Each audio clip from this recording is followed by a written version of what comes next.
I was fighting a rat for a moldy sandwich when my phone buzzed with a text that would change everything. The screen lit up in the darkness of that Chicago alley, showing a message from a number I didn't recognize. Ms. Hayes, this is Arthur Finch, attorney at law. I have urgent news regarding a $250 million inheritance. Your ex-husband, Victor Thorne, is the alternate beneficiary. You have 72 hours to respond. My hands were shaking so badly I almost dropped the phone into a puddle of garbage water. Just 6 months ago, I had been Dr. Amelia Hayes, a respected veterinarian with my own practice.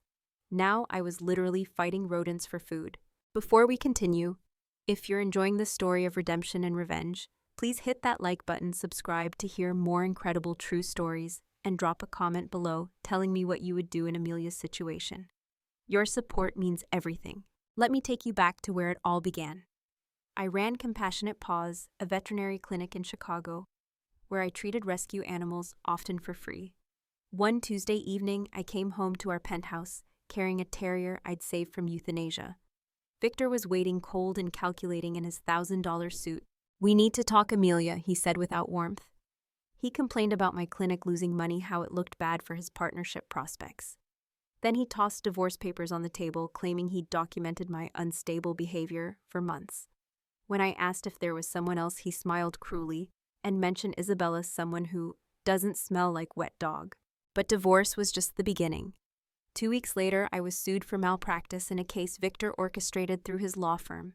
The lawsuit destroyed my reputation. Within 3 months, I closed Compassionate Paws and declared bankruptcy.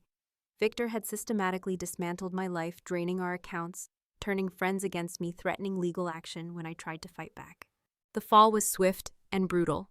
I lost my apartment, lived in my car until it was repossessed, then ended up on the streets.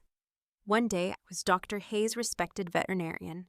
The next, I was invisible, learning which alleys were safest to sleep in. That's how I found myself behind Romano's, the restaurant where Victor used to take me for anniversaries. I hadn't eaten in 2 days. When I reached for a discarded sandwich, a rat got there first. We both pulled. I fell into garbage bags just as the chef came out shouting, "Get out of here! We don't want your kind around here." I ran, humiliated and starving, to another alley, where I curled up against a wall, trying to stop shaking. That's when my phone buzzed. I'd kept it charged at public libraries, my last connection to my former life, though there was no one left to call. The text message glowed in the darkness. Arthur Finch, inheritance, $250 million. Victor Thorne as alternate beneficiary. It had to be a scam. Or maybe I was hallucinating from hunger. But something made me call the number. A cultured voice answered on the first ring. "Ms. Hayes, I've been trying to reach you for 3 days. Can you confirm your location? I need to meet with you immediately." "Who is this really?" I asked, my voice hoarse from crying and dehydration. "My name is Arthur Finch, and I am the attorney for the late Eleanora Sterling. She passed away 2 weeks ago, and you are named as the primary beneficiary in her will. However, time is of the essence.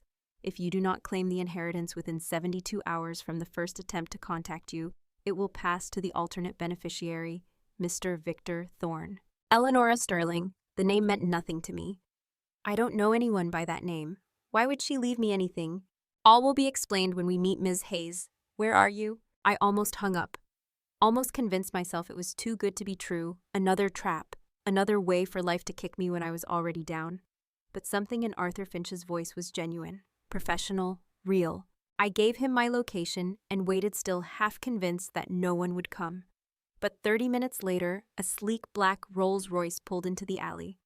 The door opened and a man in his 60s stepped out wearing an impeccable 3-piece suit. He looked at me without judgment, without the disgust I'd grown accustomed to seeing in people's eyes. "Ms. Hayes?" he asked gently. I tried to stand, using the wall for support. I grabbed a broken bottle from the ground, holding it defensively. "If this is some kind of joke, if Victor sent you..."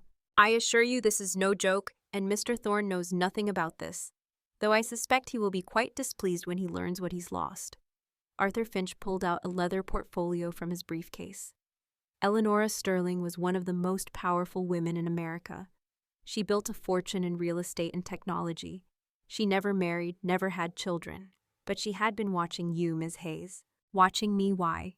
That's something you'll learn when you view her video message. But first, I need to explain the terms of the inheritance.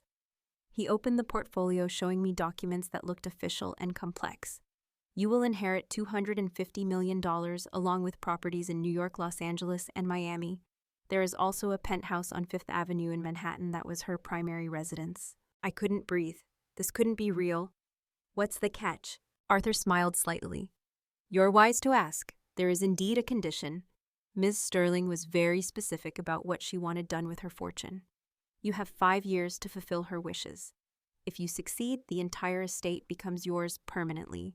If you fail or refuse to try, everything passes to Victor Thorne, whom Ms. Sterling named as the alternate beneficiary for reasons she explained in her video message. What do I have to do? Help 100 women get back on their feet, not by simply giving them money, but by giving them dignity, skills, and opportunities. Ms. Sterling wants you to create a foundation that will transform lives. She wants you to prove that compassion is more powerful than wealth alone. He handed me a phone, a credit card, and a first-class plane ticket to New York. You have 72 hours to decide, Miss Hayes. The clock started 3 days ago when we first attempted to contact you. That means you have approximately 48 hours left. There's a suite reserved for you at the Plaza Hotel. Go there, clean up, eat, rest. Watch Miss Sterling's message. Then decide if you're brave enough to accept her challenge. And if I refuse, then Victor Thorne becomes one of the wealthiest men in America, and you remain exactly where you are.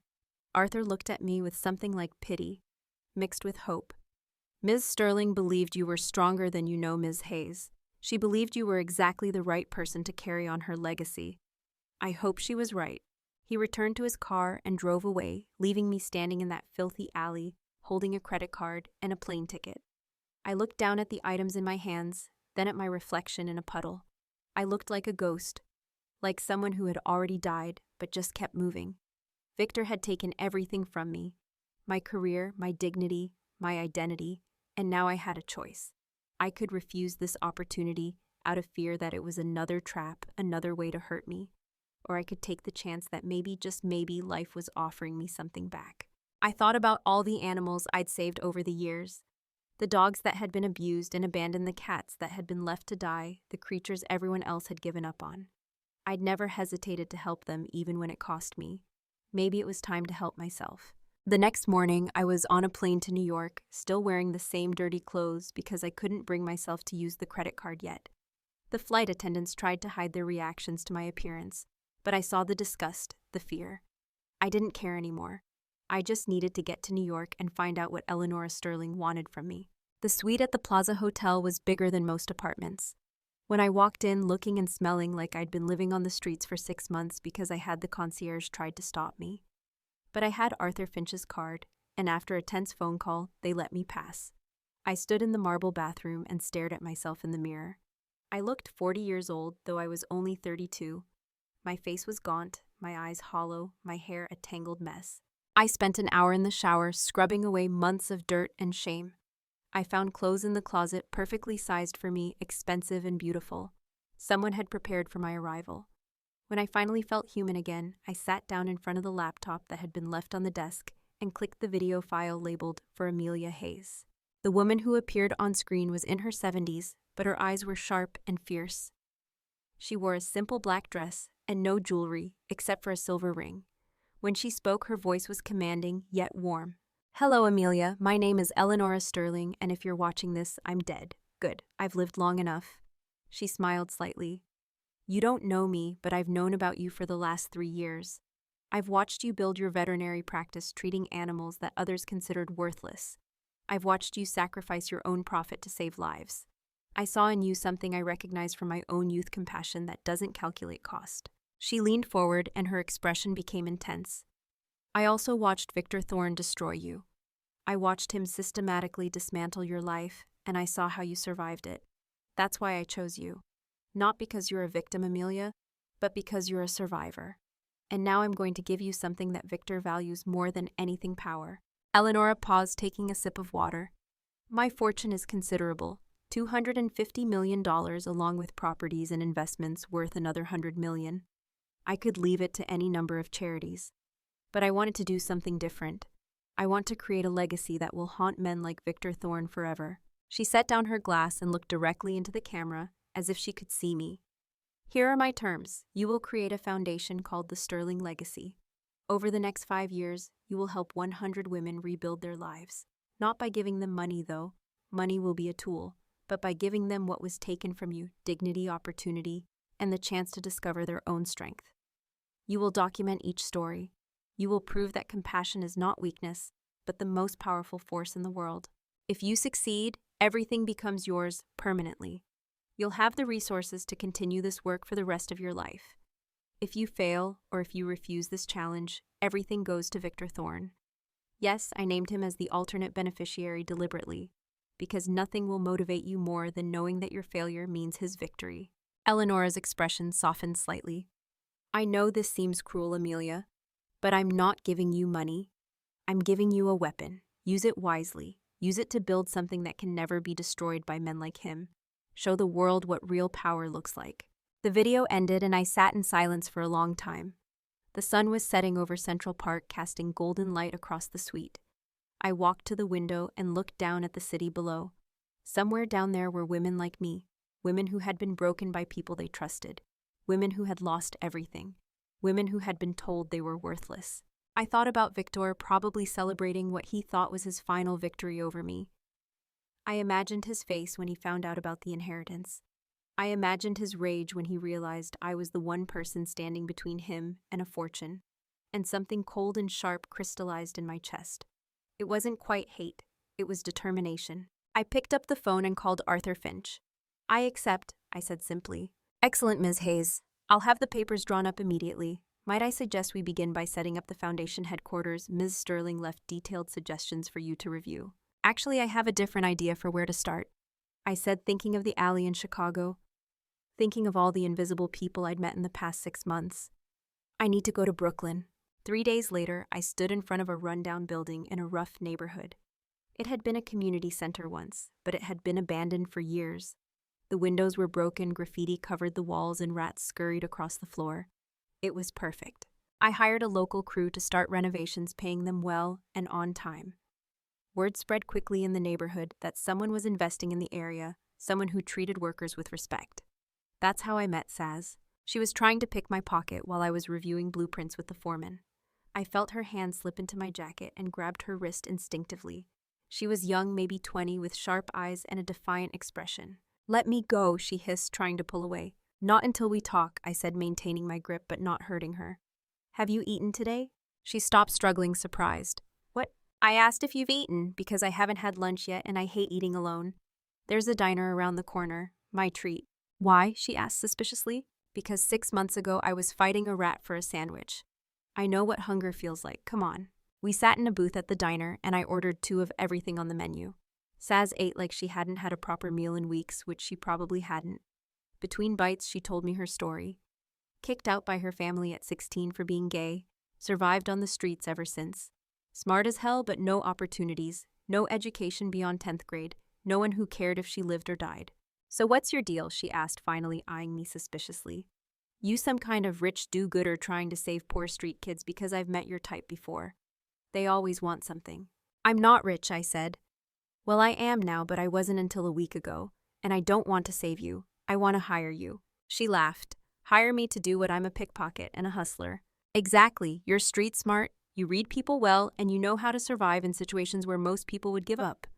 I'm starting a foundation to help women rebuild their lives after trauma. I need someone who understands what it's really like out there, not some social worker who learned about poverty from a textbook." Saz stared at me like I'd grown a second head. "You're serious?" "Completely. You'd start as my assistant. Help me identify women who need help. Help me understand the real challenges they face. Help me make sure this foundation actually does some good instead of just making me feel better about myself. The pay is $60,000 a year to start with benefits." "60?" She choked on her coffee. "Lady, are you insane?"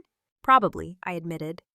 "But I've learned that the difference between crazy and visionary is usually just whether or not you succeed. What do you say?" She looked at me for a long moment, and I saw the exact moment she decided to trust me. "I say you've got yourself an assistant, but if this is some kind of scam, I know where you live now." Fair enough. That was the beginning. Saz became not just my assistant, but my conscience, my reality check, and eventually my closest friend. She had an uncanny ability to spot when someone was genuinely in need versus just trying to work a system. She also had no patience for my occasional moments of self-pity. "You think you had it bad?" she'd say when I was feeling overwhelmed.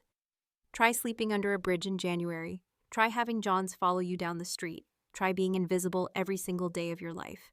You got dealt a bad hand, sure, but you got cards now. Play them." Together, we started building the Sterling legacy. We renovated the Brooklyn building and turned it into a resource center. We hired counselors, job trainers, and medical professionals. But we didn't just throw services at people. We listened. We asked what they needed. We treated every woman who walked through our doors with the same respect we'd give to a Fortune 500 CEO. Our first client was a woman named Maria, who had been living in her car with her 2 kids after escaping an abusive marriage. She was terrified, ashamed, and convinced she had no options. Saz and I spent hours just talking to her, letting her tell her story without judgment. Then we helped her find safe housing, got her kids enrolled in good schools, and connected her with job training and medical billing, which she'd expressed interest in. 6 months later, Maria had her own apartment and a full-time job with benefits. Her kids were thriving, but more than that, she had her confidence back. She stood taller, spoke louder, smiled more. She started volunteering at the center, helping other women who were where she'd been. That's when I understood what Eleanora Sterling had meant. It wasn't about the money, it was about giving people back their sense of self-worth. It was about showing them they mattered. We helped a former addict get into rehab, and then beauty school. She now owned her own salon and employed 3 other women from our program. We helped a veteran with PTSD find mental health services and job training. She became a counselor herself, specializing in trauma. We helped a teenage mom finish her GED and get into community college. She's studying to be a social worker now. Word spread. Women started showing up at our doors from all over the city. We had to expand, rent additional space, hire more staff. The foundation was growing faster than I'd anticipated, and every success story felt like a small victory against the darkness that had almost consumed me. That's when Victor found out. I should have known he'd been monitoring my activities. Arthur Finch called me 6 months after I'd started the foundation with a warning. "Victor Thorne has discovered the terms of Ms. Sterling's will. He's contesting it, claiming you're not mentally competent to manage such a large estate. He's also begun a media campaign to discredit your foundation." "Of course he has," I said, feeling that familiar knot of fear in my stomach. But it was different this time. This time I had resources. This time I had people depending on me. This time I wasn't alone. The media campaign was vicious and sophisticated. Victor appeared on news programs playing the role of the concerned ex-husband worried about his mentally unstable former wife. He claimed I was squandering a fortune on a vanity project, that the Sterling legacy was poorly managed and possibly fraudulent. He dug up old accusations from the malpractice suit and presented them as if they were proven facts. He painted himself as a responsible citizen, trying to prevent a tragedy. The attacks hurt. I won't pretend they didn't. Watching Victor on television lying smoothly to reporters spinning our story to make himself look noble and me look deranged, it brought back all the helplessness I'd felt when he'd destroyed my veterinary practice. But I wasn't the same person anymore. Saz found me watching one of his interviews, tears running down my face. She turned off the TV and sat down next to me. "Here's what we're going to do," she said firmly. "We're going to keep working. We're going to help more women. We're going to document every single success story. And when he comes for us, and he will, we're going to be ready." "How do we fight someone with his resources?" I asked. "We don't fight him on his terms. We fight him on ours. Truth, transparency, results." She pulled out her phone and showed me something she'd been working on. "I've been documenting everything. Every woman we've helped, every dollar we've spent, every outcome we've achieved. We've got proof of what we're doing. He's got spin." She was right. We launched our own media campaign, not with slick PR firms, but with real stories from real women. Maria appeared on local news, talking about how the Sterling legacy had saved her family. The salon owner who'd been an addict did a podcast interview about her recovery and success. The veteran counselor wrote an op-ed about the foundation's impact. Slowly, the narrative began to shift. People started asking questions about Victor's motivations. A few investigative reporters began digging into his claims and finding inconsistencies. But Victor wasn't done, not by a long shot. His next move was more personal and more dangerous. A woman named Isabella Vance showed up at our center one morning claiming she needed help. She was well-dressed but disheveled with a story about escaping an abusive relationship. Something felt off to me, but I couldn't put my finger on what it was. Saz was suspicious too, but we couldn't turn someone away based on instinct alone. Isabella integrated herself into our program quickly. She was charming, seemingly vulnerable, and very interested in how the foundation operated. She asked detailed questions about our finances, our selection criteria for clients, our long-term plans. At the time, I thought she was just thorough and interested. I didn't realize she was gathering intelligence. Within weeks, Isabella had befriended several of our clients and staff members. She was always there, always helpful, always asking questions. Then things started going wrong. Small things at first. Equipment would malfunction. Appointments would get mysteriously double-booked. Rumors began circulating among our clients that the foundation was running out of money, that we were going to close soon. Saz caught Isabella going through my office files one night. When confronted, Isabella claimed she'd been looking for a document she'd misplaced. Her explanation was plausible enough that I couldn't prove anything, but my suspicions were confirmed. I called Arthur Finch. "I believe Victor has planted someone inside the foundation to sabotage us," I told him. "That would be consistent with his character," Arthur said carefully. "What do you want to do about it?" "I'm not sure yet, but I need to know more about Isabella Vance. Can you have her investigated?" "Already on it, Ms. Hayes." I had my own suspicions about her sudden appearance. What Arthur's investigators discovered was damning. Isabella Vance was Victor's current girlfriend. She'd been living with him for months. Her entire backstory was fabricated. She was an actress he'd hired and then romanced, convincing her that she was helping to expose a fraudulent charity. She had no idea she was committing crimes on his behalf. Armed with this information, I had a choice. I could expose Isabella immediately and have her arrested, or I could use her to expose Victor. The old Amelia would have taken the safe route, would have just gotten rid of the threat and moved on. But I wasn't the old Amelia anymore. I'd learned that sometimes you have to be strategic, even ruthless, to protect what matters. Saz and I came up with a plan. We started feeding Isabella false information, making it seem like the foundation was in serious financial trouble. We created fake documents showing mismanagement and debt. We had staged arguments in front of her about whether to shut down operations. We made it look like Victor's plan was working. Isabella took the bait. We had her office bugged by then legally through a private investigator with proper warrants based on suspected corporate espionage. We recorded her nightly phone calls to Victor, where she gleefully reported our supposed failures. "She's falling apart, baby," Isabella cooed to him one night. "The foundation is going under. All that money is going to waste just like you said it would. She can't manage it. She's going to fail Eleonora's condition, and you're going to get everything." Victor's response was chilling in its honesty now that he thought no one was listening. Perfect. I knew that sanctimonious bitch couldn't handle real responsibility. She's too weak, always has been. Playing Mother Teresa with street trash was always going to end in disaster. When this is over, I'm going to buy that building in Brooklyn and turn it into luxury condos. Ironic, isn't it? Her precious foundation's headquarters becoming a monument to everything she hates. "What about Amelia herself?" Isabella asked. Victor laughed. "What about her? When she loses everything again, she'll probably end up back on the streets where she belongs. And this time, there won't be any mysterious inheritance to save her. I'll make sure of that. I'll destroy her so completely that no one will even remember her name." We had everything we needed, but I wanted more than just to stop Victor. I wanted justice. And I wanted him to feel what I'd felt when he destroyed my life. So I planned a trap that would showcase his cruelty to the world. The Sterling Legacy was hosting a major fundraising gala, our first big public event. We'd invited donors, journalists, city officials, and prominent philanthropists. The venue was a beautiful ballroom in Manhattan, decorated elegantly, but not ostentatiously. Everything about the event was designed to showcase the foundation's legitimacy and success. Victor and Isabella RSVP'd immediately. Of course they did. This was going to be their moment of triumph when they exposed the foundation as a fraud in front of everyone who mattered.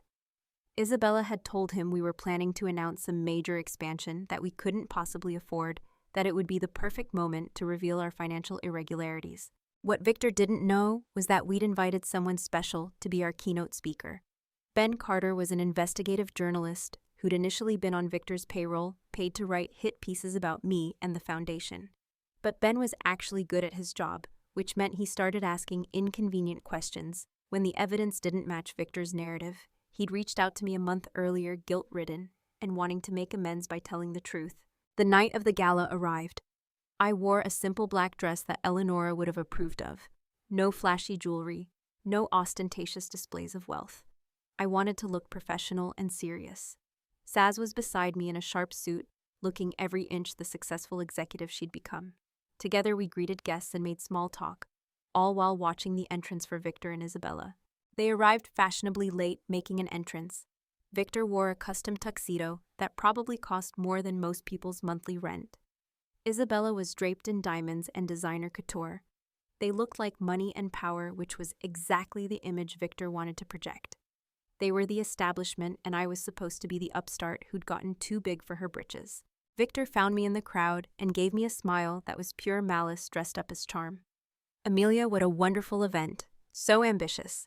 I hope you haven't overextended yourself. Victor, Isabella, so glad you could make it, I said warmly, as if I had no idea what they'd been doing. Please enjoy the evening. We have some exciting announcements to make later. I'm sure you do, he said, and I saw the anticipation in his eyes. He thought he was about to watch me humiliate myself. The evening proceeded beautifully. We showcased some of our success stories with women standing up to share how the Sterling legacy had changed their lives. Maria talked about how she'd gone from living in her car to having a career and stability. The salon owner showed photos of her thriving business. The veteran counselor spoke about finding purpose after trauma. I watched Victor's expression growing more annoyed with each testimonial. This wasn't what he'd expected. He'd expected chaos and failure, not organized success. Finally, it was time for the keynote speech. I took the stage and looked out at the audience. Thank you all for being here tonight. The Sterling legacy has exceeded every expectation I had when we started 18 months ago. We've helped 73 women rebuild their lives so far, and we're on track to meet our 5-year goal of 100. But tonight isn't about numbers, it's about truth. I saw Victor lean forward, sensing an opportunity. He thought I was about to confess some kind of failure. When Eleanora Sterling left me her fortune, she did so with a specific challenge. She wanted me to prove that compassion is stronger than cruelty, that building up is more powerful than tearing down. But she also wanted me to learn something about myself, that I was strong enough to face down anyone who tried to destroy what I was building. I paused and looked directly at Victor. Some of you may know my ex-husband, Victor Thorne. He's here tonight as a guest. What you may not know is that for the past year, he's been running a systematic campaign to destroy this foundation. Not because he cares about how the money is spent, but because if I fail to meet Eleanora Sterling's conditions, he inherits everything. A murmur went through the crowd. Victor's face went pale, then red. He started to stand, but Isabella grabbed his arm. I want to share something with you all, I continued. Ben Carter, an investigative journalist, is going to play some recordings for you. They were obtained legally as part of an investigation into corporate espionage and fraud.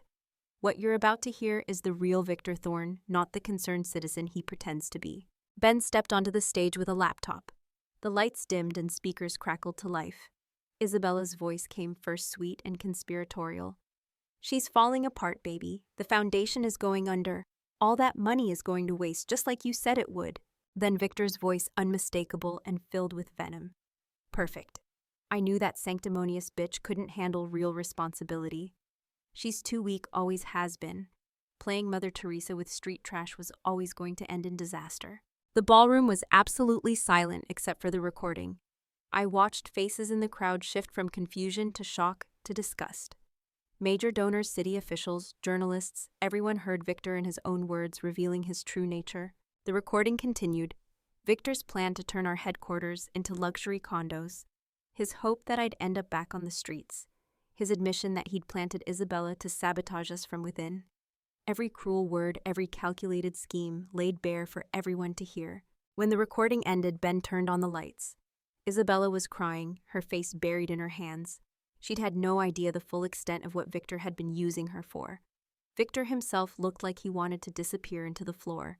His carefully constructed image as a respectable attorney and concerned citizen had just been obliterated in front of the most influential people in New York. Mr. Thorne, I said, my voice steady and clear. You told me once that compassion doesn't pay bills. You were right about that. But compassion builds something money can never buy: loyalty, integrity, and a legacy that actually means something. You spent the last 2 years trying to destroy me because you thought I was weak. But I'm not weak. I'm just not cruel like you. Victor stood up suddenly, his chair scraping loudly against the floor. This is entrapment. You can't just record private conversations and play them in public. I'll sue you for everything you have." "Actually," Arthur Finch said, standing up from his seat in the audience, "Ms. Hayes had every legal right to investigate suspected corporate espionage against her organization. Those recordings were obtained with proper warrants. And as Ms. Sterling's executor, I feel compelled to inform you that your contestation of the will is now completely without merit. You've just admitted in your own words to trying to sabotage Ms. Hayes specifically so you could inherit the estate. That's called tortious interference, Mr. Thorne, and it's quite illegal." Ben Carter stepped forward with his own microphone. "I'd also like to add that I'll be publishing a full investigative piece in the Times tomorrow detailing Mr. Thorne's campaign of harassment and fraud, not just against Ms. Hayes, but against several other people over the years. Turns out, when you start digging into Victor Thorne's history, you find a pattern of manipulation and cruelty stretching back decades." Victor looked around the room, wildly searching for allies or sympathy. He found neither. People were literally turning their backs on him. Isabella stood up, tore off the diamond necklace he'd given her, and threw it at his feet. "I thought I was helping you expose a fraud," she said, her voice shaking. "But you're the fraud, Victor. You used me. You made me hurt people who were actually doing good in the world. I'm done." She walked away from him toward me. I didn't know what to expect, but she surprised me by saying, "I'm so sorry. I didn't know. I swear I didn't know what he really was." I believed her. She'd been another one of Victor's victims, manipulated and used. "It's okay," I told her. "If you want to make it right, I know some excellent therapists who specialize in helping people recover from manipulative relationships. The foundation can help you." Isabella nodded, tears streaming down her face, and Saz gently led her away to sit down. Victor was left standing alone in the middle of the ballroom, everyone staring at him. He tried to salvage something, anything. "You're all fools," he said loudly. "She's playing you. This whole thing is an act designed to make her look like some kind of saint. She's no better than me. She's just better at manipulating people's emotions." "Actually, Tata," said Maria, standing up from her table, "she's nothing like you. When I came to Ms. Hayes, I had nothing. I was terrified and broken. She didn't just give me money or resources. She listened to me. She treated me like I mattered. She helped me believe in myself again. That's not manipulation. That's compassion. Something you clearly know nothing about." One by one, other women stood up. The salon owner, the veteran counselor, the young mother who was now in college. Woman after woman stood in silent solidarity, a wall of living proof that the Sterling legacy was real and transformative. Victor looked at them all, and I saw something flicker across his face. Not remorse exactly, but maybe the first glimmer of understanding that he'd lost. Not just the money, not just the legal battle, but the only thing he'd ever really cared about, his reputation. He turned and walked out of the ballroom without another word. The doors closed behind him, and for a moment no one moved. Then someone started clapping, then another person. Then the entire ballroom erupted in applause. I stood on that stage, looking out at faces full of support and belief, and I finally understood what Eleanor Sterling had given me. Not money, not revenge, but the power to transform pain into purpose, to turn victimhood into victory, not just for myself, but for others. The aftermath was swift and brutal for Victor. The Times published Ben Carter's investigation, which detailed not just what he'd done to me, but a pattern of similar behavior stretching back years. Other victims came forward. His law firm quietly asked him to resign. The Bar Association opened an ethics investigation. His social circle evaporated overnight. The legal consequences took longer, but were just as devastating. Victor was charged with fraud, tortious interference, and several other crimes related to his sabotage attempts. He fought the charges with increasingly desperate lawyers, burning through his savings and eventually his assets. The man who had once worn Patek Philippe watches was reduced to shopping at thrift stores. I didn't take any pleasure in watching him fall. That surprised me. I'd imagined that revenge would feel satisfying, that seeing him suffer would somehow heal my own wounds. But it didn't work that way. His downfall didn't erase what he'd done to me. It didn't give me back the years I'd lost, or undo the trauma I'd endured. What did heal me was the work. Every woman we helped at the Sterling legacy, every life we transformed, every success story we celebrated, that's what made me whole again. I realized that Eleanor Sterling's real gift wasn't the money or even the chance for revenge. It was giving me a purpose bigger than my own pain. 18 months after the gala, I saw Victor one last time. I was leaving a coffee shop in Brooklyn near our headquarters when I spotted him sitting alone at a bus stop. He'd aged dramatically. His expensive suits were gone, replaced by bargain store clothes. The arrogance had drained from his face, leaving only exhaustion. He saw me and looked away quickly, ashamed. I could have walked past. I probably should have, but something made me stop. "Victor," I said. He looked up, surprised. "Amelia, come to gloat." "No." I sat down next to him, maintaining some distance. "I came to tell you something. What you did to me was unforgivable. You destroyed my life because it was convenient for you. You tried to destroy what I built because you couldn't stand to see me succeed. But I want you to know something: I don't hate you anymore." He laughed bitterly. "That's very magnanimous of you." "I'm not saying it to be magnanimous. I'm saying it because hating you was eating me alive.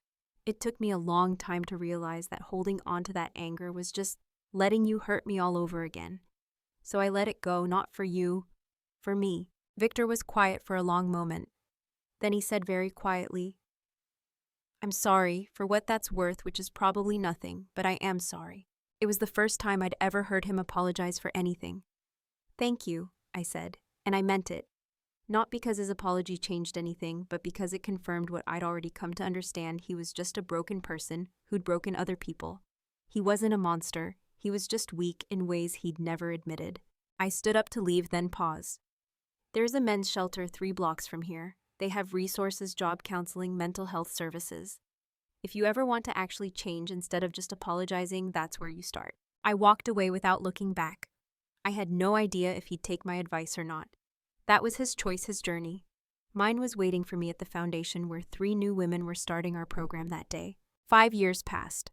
The Sterling Legacy met Eleonora's challenge 9 months ahead of schedule. We'd helped our 100th woman rebuild her life, and by then, we were helping our 150th. The foundation had expanded to 3 cities with plans for more. We developed programs not just for women, but for their children, comprehensive services that address not just immediate needs, but long-term stability and success. Arthur Finch came to my office on the official 5-year anniversary of Eleonora's death. He carried a final letter from her to be opened only if I'd succeeded. "Congratulations, Ms. Hayes," he said, handing me the envelope. "The entire estate is now permanently yours, no conditions, no restrictions. You fulfilled Eleonora's wishes and exceeded them." I opened the letter with trembling hands. Eleonora's handwriting was bold and clear. "Dearest Amelia," she wrote, "if you're reading this, you've done it. You've proven that compassion is power, that strength comes from lifting others up rather than tearing them down. But more than that, you've proven it to yourself. You've transformed your pain into purpose. You've turned your trauma into triumph. I chose you not because you were perfect, but because you were perfectly suited for this mission. You knew what it felt like to be invisible, to be broken, to be discarded. And you chose to make sure others never had to feel that way. That's not just compassion, that's courage. The money is yours now, to do with as you wish.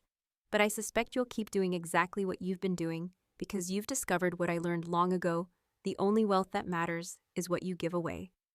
With admiration and hope, Eleonora Sterling." I folded the letter carefully and looked at Arthur. She was right, about all of it. She usually was, he said with a small smile. "What will you do now?" "Keep going," I said simply. "We've helped hundreds of women, but there are thousands more who need help. Millions, really. I can't save them all, but I can keep trying to save as many as I can." That night, I stood on the roof of our Brooklyn headquarters with Saz and Ben. Yes, Ben Carter had become a fixture in my life, first as an ally, and then as something more. We'd taken it slow, both of us wary of rushing into anything, but there was something real growing between us. 5 years ago," I said, looking out over the city, "I was fighting a rat for a sandwich. Tonight I'm standing here with everything I never knew I needed." "Don't forget where you came from," Saz said, always ready to keep me grounded. "That's what makes this work. You remember what it feels like. You don't forget." "I won't," I promised. "How could I? Every woman who walks through our doors reminds me." Ben put his arm around my shoulders. "You know what the best part of your story is? It's not the revenge. It's not the money. It's not even the happy ending. What is it then? It's that you chose compassion when you had every right to choose cruelty. Victor destroyed your life, and when you had the power to do the same to him, you built something beautiful instead. That's what makes you extraordinary." A young woman appeared on the roof access stairs. She was one of our newest clients, just starting her journey. "Ms. Hayes, sorry to interrupt, but I wanted to thank you for giving me a chance, for making me feel like I matter. You do matter, I told her. You always did. We're just helping you see it. She smiled and went back downstairs. Saz shook her head in amazement. 5 years and you still get emotional every single time. And I hope I always do, I said. The day I stop caring about each individual person is the day I've lost what makes this meaningful. We stood there in comfortable silence watching the sun set over Brooklyn. I thought about Victor wherever he was. I thought about Eleanora Sterling and the incredible gift she'd given me. I thought about every woman we'd helped and every woman still waiting for help. I thought about the girl I'd been, the woman I'd become, and the person I was still becoming. My phone buzzed. A text from Maria, our very first success story. She was sending me a photo of her oldest daughter who'd just been accepted to college. She wants to study social work, the text said. Because of you. Because she saw what helping people looks like. That's when I finally understood the full scope of what we'd built. It wasn't just about the 100 women we'd helped directly. It was about the ripple effects. It was about Maria's daughter choosing compassion as a career. It was about the salon owner employing other women who needed chances. It was about every person we'd touched going out and touching others. Eleanora had called it a legacy. She was right, but it wasn't her legacy anymore, and it wasn't even mine. It was ours, all of us. Every woman who'd been broken and chose to heal. Every person who'd been knocked down and chose to stand up. Every soul who'd been told they were worthless and chose to prove otherwise. 6 months later, I got a call from an unexpected source. It was a counselor from the men's shelter I'd mentioned to Victor. Ms. Hayes, I'm calling about Victor Thorne. He's been attending our programs for the past year. He's asked if he could speak with you. My first instinct was to refuse, but curiosity won out. What does he want? He's written something, an apology, but more than that.